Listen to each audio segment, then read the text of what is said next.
there was a woman named Shindo who lived in a village at the foot of a snow-capped mountain.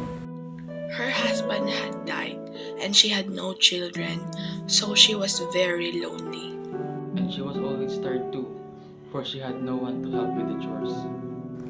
On her own, she Cleaned the hut, Cleaned the yard, Tended the chickens, washed her clothes in the river, carried water, cut firewood.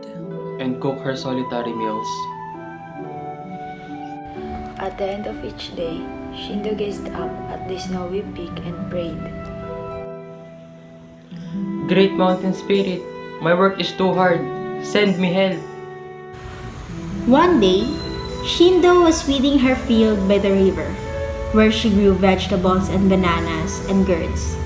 Suddenly, a noble chieftain appeared beside her. I am a messenger from the great mountain spirit. He handed the astonished woman some God seeds. Plant this carefully. They're the answer to your prayers. And then the chieftain vanished. What help could I get from a handful of seeds? Still, she planted and tended as carefully as she could. Shindo was amazed at how quickly the seeds grew. In just a week, long vines trailed over the ground, and ripe gourds from them. Shindo brought the gods home, sliced off the tops and scooped out the pulp. Then she laid the gods on the rafters of her hut to dry. When they hardened, she could sell them to the market as calabashes, to be made into bowls and jugs. One fine gourd Shindo set by the cook fire. This one she wanted to use herself. She hoped it will dry faster. The next morning, Shindo went off again to tend her field. Back in the hut, The gourds began to change. They sprouted heads, The arms, and legs. Soon they were not gourds at all. they were children. One boy lay by the fire, where Shindo had put the fine gourd.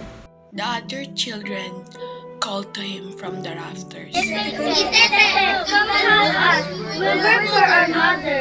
Come help us, Tete, our favorite brother. Our favorite brother.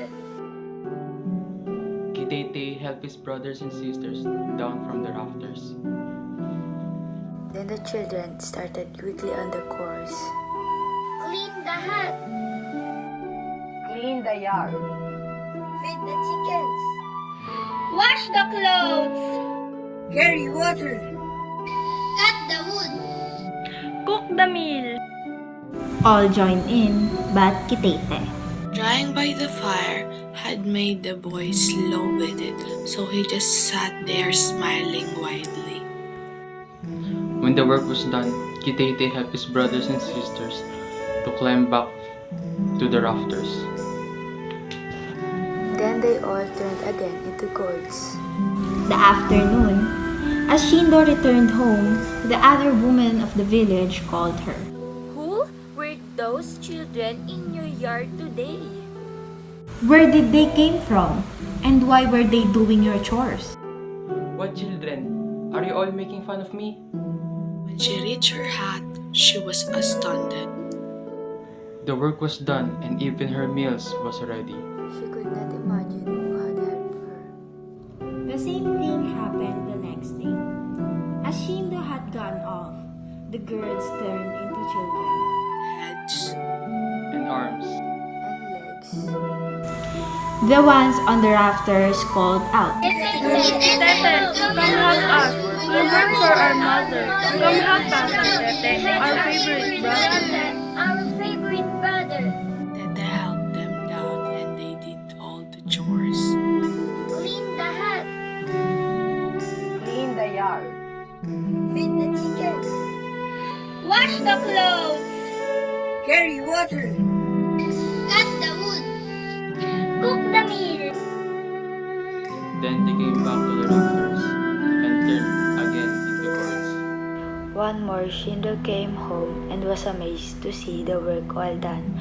But this time, she decided to find out who were her helpers. The next morning, Shindo pretended to leave, but she hid beside the door of the hut and peeked in. And so she saw the girls turn into children. Heads, and arms. and legs. And she heard the ones on the rafters called out. Come help us. We'll work for our mother. Our favorite brother. Our favorite brother. PETA helped them down. As they rushed out the door, they nearly ran into Shindo.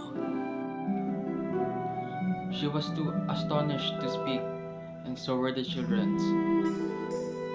But after a moment, they went back to their chores. Clean the hut. Clean the yard. Feed the chickens. Wash the clothes. Carry water. Cut the wood. Cook the meal. When they were done, they started to climb back to the rafters. No, you must not change back into gourds. You will be my children that I've never had, and I will love for you and care for you. So Shindo kept the children as her own. She was no longer lonely. The children were so helpful.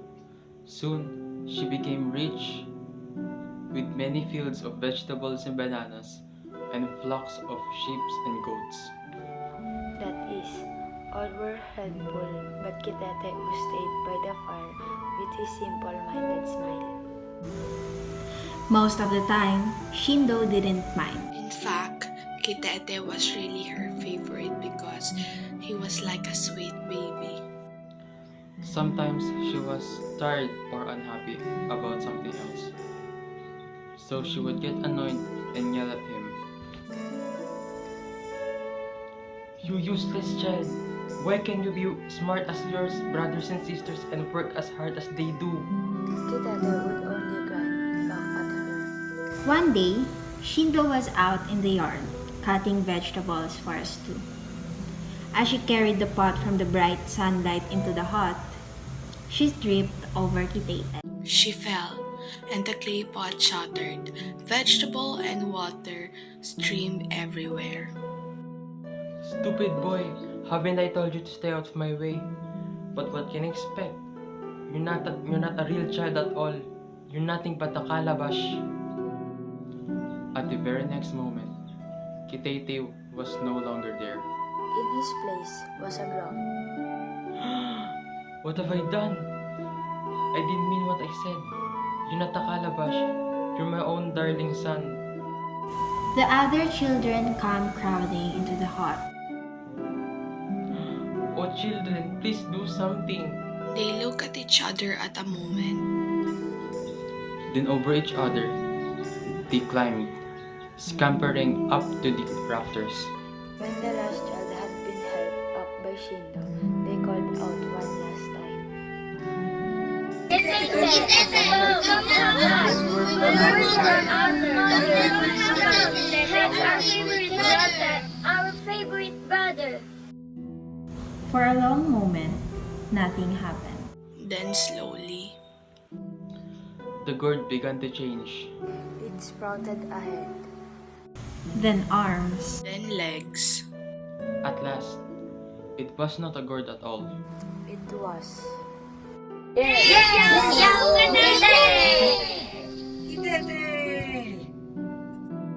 Ever after, she was very careful what she called her children. And so they gave her comfort and happiness. All the rest of her day,